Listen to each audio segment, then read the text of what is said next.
فرمایا کہ جب بدکار بدکاری کرتا ہے تو اس سے ایمان نکل جاتا ہے۔ اب شیطان کیا چاہتا ہے؟ ہمیں سو میں مبتلا کر دے، ہمیں بدکاری میں مبتلا کر دے، اور بدکاری کے جتنے راستے ہیں، فحشاء کے جتنے راستے ہیں، شیطان نے ان کو آراستہ کر دیا ہے، رقص کو فن قرار دے دیا گیا ہے، اور آج عریانی پر مشتمل مخلوط اجتماعات کو فیسٹیول کا نام دے دیا گیا ہے، اور کیا کیا رنگ اور کیا کیا ڈھنگ دیے گئے ہیں۔ وہ راستے جو بدکاری پر منتج ہوتے ہیں وہ راستے کشادہ کر دیے گئے ہیں، اور اس سے بڑی بدبختی کیا ہوگی کہ جو بدکار لوگ بدکاری کو، برائی کو، فحشاء کو پھیلاتے ہیں، حکومتوں کی طرف سے ان کو ایوارڈ دیے جاتے ہیں اور ان کو بلا کر کے اعزازات دیے جاتے ہیں، اتنے پیسے دیے جاتے ہیں کہ آپ سوچ سکتے ہیں کیا ان کے اندر خوبی ہے کہ وہ برائی کو پھیلاتے ہیں، وہ فحشاء کو پھیلاتے ہیں۔ یہ معاشرے کا بدترین طبقہ ہے جن کی وجہ سے بدی پھیلتی ہے، نوجوانوں کے اخلاق بگڑتے ہیں، ان کا کردار مسخ ہوتا ہے۔ جو شخص بدکاری میں پڑ گیا اس کے دل کا چہرہ مسخ ہو کے رہ گیا،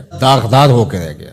فحشاء تو بہت بڑا جرم ہے، عام گناہ کرنے سے بھی حدیث پاک میں آتا ہے کہ دل کے اوپر سیاہ داغ پڑ جاتا ہے۔ اگر بندہ توبہ نہیں کرتا، دوبارہ گناہ کرتا ہے تو وہ داغ پھیلنا شروع ہو جاتا ہے، حتیٰ کہ ایک وقت ایسا آتا ہے پورا دل سیاہ ہو جاتا ہے۔ جب پورا دل سیاہ ہو جاتا ہے تو پھر بدی اور نیکی کا امتیاز بھی مٹ جاتا ہے۔ ایک وقت ہوتا ہے کہ بندہ گناہ کرتا ہے، اس کو چین نہیں آتا کہ میں کیا کر بیٹھا ہوں، لیکن جب گناہ پہ گناہ، گناہ پہ گناہ، بدکاری پہ بدکاری کرتا ہے تو پھر اس کو کوئی پریشانی نہیں ہوتی۔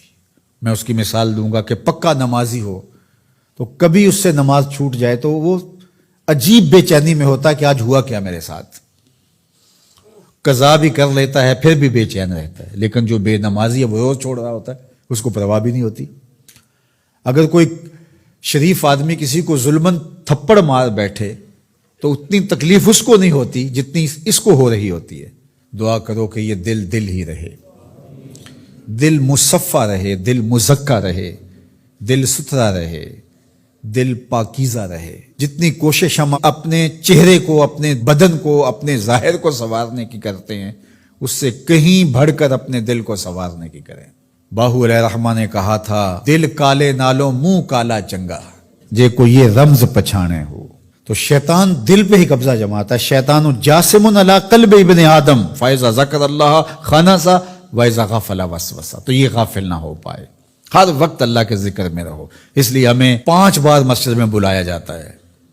نمازیں ہیں تو ہم صبح ساری پڑھ لیں، ایسا نہیں ہے، ہمیں مختلف اوقات میں بلایا گیا ہے۔ صبح اٹھتے ہی سجدہ ریز ہو جائیں، پھر کام پہ جائیں، کام میں انہماک ہونے لگے تو پھر بلا لیا گیا، آؤ جو ظہر کے وقت، پھر گئے تھوڑا وقت گزرا تو پھر انہماک ہونے لگا، کھونے لگے تو کہا پھر آجو عصر کے وقت، پھر چھٹی ہوئی گھر جانے لگے، کہا پہلے نماز پڑھ لو، پھر کھانا کھایا، بچوں میں بیٹھے کھیل کود میں لگے، دل غافل ہونے لگا، کہا آجو پھر عشاء کے وقت آجو۔ اور نماز سے پہلے بھی ذکر، نماز کے بعد بھی ذکر، سونے سے پہلے ذکر، سونے کے بعد ذکر، اٹھتے ہوئے ذکر، کھاتے ہوئے ذکر، کھانے کے بعد دعا، آئینہ دیکھتے ہوئے دعا، لباس بدلتے ہوئے دعا، سیڑھیاں چڑھتے ہوئے، سیڑھیاں اترتے ہوئے، کسی چیز کو دیکھتے ہوئے، کسی مومن کو ملتے ہوئے۔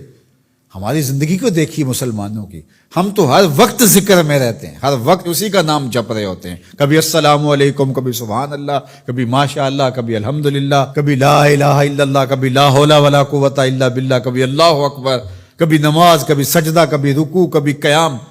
کیسی زندگی ہے مومن کی۔ اور 8 دن کے بعد تفصیلی روشنی کے لیے ہم مسجدوں کے اندر حاضر ہوتے ہیں، اس میں خطبہ سنتے ہیں، اس میں گفتگو سنتے ہیں، بیٹھتے ہیں، ذکر فکر کرتے ہیں، اور پھر ماہ سیام آ جاتا ہے تو پوری ٹیوننگ ہو جاتی ہے پورے جسم کی۔ اور پھر کہا چلو ہر سال نہیں تو زندگی میں ایک بار حج پہ بھی چلے جاؤ، اور تم ایسے پلٹ کے آؤ گے جیسے ماں کے بطن سے ابھی پیدا ہوئے ہو، سارے گناہ مٹ جائیں گے، تم ستھرے ہو کے وہاں سے آؤ گے۔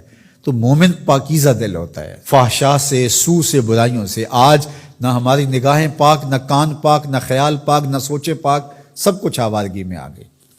تو اس لیے ہمارا رب کیا چاہتا ہے کہ ہم نیک ہوں، صالح ہوں، پاکیزہ ہوں۔